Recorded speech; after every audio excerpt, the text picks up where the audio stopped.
Habang hinahanap nilang lahat si Gab, tinawagan ni GB si Greg para magbigay ng update na sinusundan nila yung posibleng mga ride chains. Baka ito ang magdala sa kanila kay Kenji. Sinabihan ni Greg si GB hanggat maaari, huwag silang makikipag-inkwentro. Ang goal nila ay yung target. Nagtanong si JB kay Max kung ano na ang kanyang status. Ang sabi ni Max, nakita nila ni Andres ang scarf ni Gab. Ang pag-alala na sabi ni Tomas, nadakip na nga si Gab. Sinasabi na niya ito kasi ito sa kanya. Nag-update kagad si JB kay Greg na posibleng nadakip si Gab. Ang sabi ni Greg, may tatawagan siya.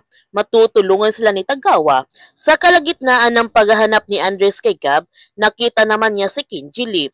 Kaya sinabihan niya si JB na sa pwesto na ang package. Nagtanong si JB kung ano ang kanyang location. Ang sagot ni Andres, Southwest Sector.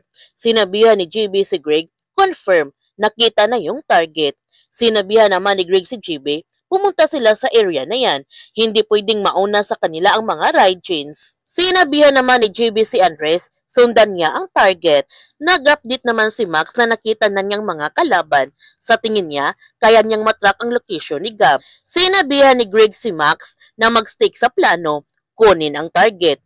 Sinabihan naman ni JB ang team na i-secure ang target. Kaya bumalik si Max sa kanyang daan para unahin ang kanilang misyon.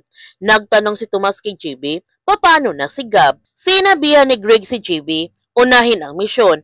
Tatawagan niya si Tagawa para kay Gab. Pero sa ngayon, mag-focus sila sa misyon. Nandiyan na sa within 30 minutes. Hinayaan ng mga Raijins na makatakas si Gab dahil susundan nila ito dahil dadalhin sila sa kinaroonan ni King Chili. Habang si Gab, nakitawag naman siya para tawagan si GB para ipaalam na nakatakas siya. At sa tingin niya na sinusundan siya na ngayon ng mga Raijins, kailangan muna niya itong iligaw. Balik tayo sa Pilipinas. Nakatakas naman sina Miguel mula sa grupo ni Edward at papunta na sila sa Bugyas para doon pasamantala magtatago. Naiinis naman si Edward nung nakatakas sa kanila sina Miguel. Gayon pa man, nahuli naman ni Andres si Kinjili at nagtotoo sila ngayon. Ngunit sa kalagitnaan ng kanilang pagtutuos, nagawa naman ni Kinjili na makatakas mula sa mga kamay ni Andres at hindi na ito nakita ulit ni Andres si Kinjili. Kaya naiinis nito ng husto si Andres. Nung nakita ni Andres si GB, sinabihan niya ito kagad na nakatakas si Kinjili. Tinawagan kagad ni GB si Greg para ipaalam na nakatakas ang target. Sinabihan ni Greg si GB na mag-regroup na sila.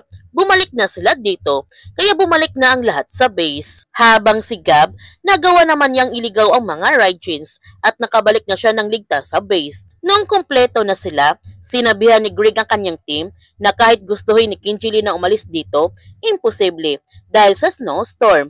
Ang sabi ni JB, siguradong nakabantay din ang mga Raijins sa bawat exit point. Ang sabi ni Greg, dahil sa nangyari ngayon, alam na ni Kinjili na hindi lang Raijins ang humahabol sa kanya.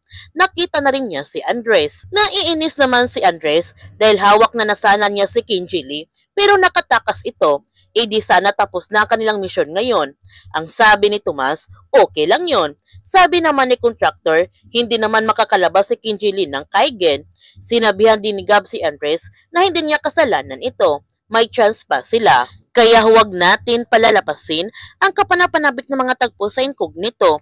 Kung bago ka pa channel ko, don't forget to like, subscribe, and click notification bell para palagi kang updated sa mga videos in-upload ko. Thank you for watching and God bless to everyone.